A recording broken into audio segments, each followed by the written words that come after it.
আসসালামু আলাইকুম বন্ধুরা, আপনারা সবাই কেমন আছেন? আশা করছি অনেক অনেক ভালো আছেন। বাট আপনারা কিন্তু দেখতেছেন যে বাংলাদেশের এখন কি অবস্থা।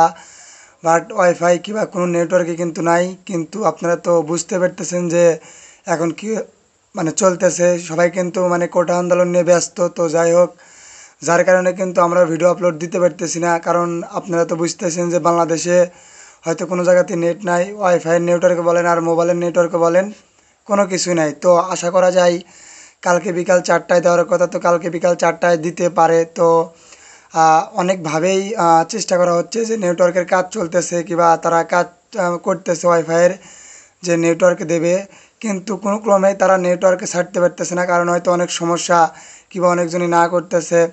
তো আপনারা বুঝতে পারতেছেন যে নেটওয়ার্কের কারণে কিন্তু প্রত্যেকটা ইউটিউবার বলেন আর যারা কন্টেন্ট ক্রিয়েটর নিয়ে কাজ করে প্রত্যেকজনই কিন্তু নেটওয়ার্ক ছাড়াও অচল। বাট তারা কিন্তু নেটওয়ার্কে ছাড়া কোনো কিছুই কাজ করতে পারবে না। কারণ দেখেন, একটা ভিডিও মানে আপলোড দিতে কিংবা একটা ভিডিও এডিট করতে সব কিছুই করতে কিন্তু নেটওয়ার্ক পর্যাপ্ত পরিমাণ দরকার।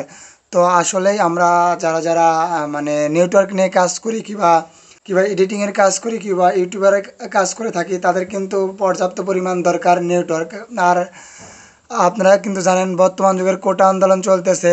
তো আমার ভাই কিংবা আপনার ভাই সবাই কিন্তু আমাদের উচিত সেই আন্দোলনে যাওয়া।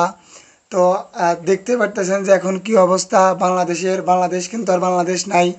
অনেকজনই কোটা আন্দোলন করতে গিয়ে কিন্তু মারা গেছে, বাট শহীদ হয়েছে। আবু সাঈদের মতো অনেকেই আছে, 4-5 জন। বাট আমি চাই যে আমরা সবাই আন্দোলন করি। এবং একটা কথা কি জানেন, যে আসলেই কিন্তু কোটা থেকে মেধা মানে এত পড়াশোনা করে কী লাভ যদি আসলেই সে মেধা দিয়ে কোনো কিছু না করতে পারে, কোটায় যদি সব হয়। সেই জন্য বলতে চাই আমরা যে যেখান থেকে পারি না কেন এই আন্দোলনে নেমে পড়ি। বাট এটা নিয়ে আমি অত বিস্তারিত বলতে চাই না, বাট যাদের বলা তারাই বলবে। আমি বলতে চাই এতটুকুই যে যারা মানে নেটওয়ার্ক নিয়ে কাজ করতেছে কিংবা নেটওয়ার্কের বিষয়ে জানতে চান কিংবা নেটওয়ার্ক নিয়ে অনেকজনই কাজ করে, তাদের উদ্দেশ্যে বলতে চাই যে কালকে আপনার কালকে বিকাল 4টার দিকে কিন্তু নেটওয়ার্ক আসতে পারে বা নেটওয়ার্ক দেওয়ার অনেকটা সম্ভাবনা আছে। তো যারা যারা আমরা ইউটিউবে কাজ করি কিংবা ইউটিউবার আসি, তাদের উদ্দেশ্যে বলতে চাই তো কালকে 4টার ভিতরে কিন্তু নেটওয়ার্কটা আসতে পারে। তো অবশ্যই আশা করা যায় যে আজকের পর থেকে প্রতিনিয়ত ভিডিও আপলোড হবে। তো আপনারা সবাই আমার ইউটিউব চ্যানেলটা সাবস্ক্রাইব করে রাখবেন এবং ইউটিউব চ্যানেলটা সাবস্ক্রাইব করে দেবেন, যাতে আপনাদের মানে কোনো কিছু আপলোড করার আগেই আপনাদের কাছে সময় মতো পৌঁছে যায় এবং সময় মতো দেখতে পারেন।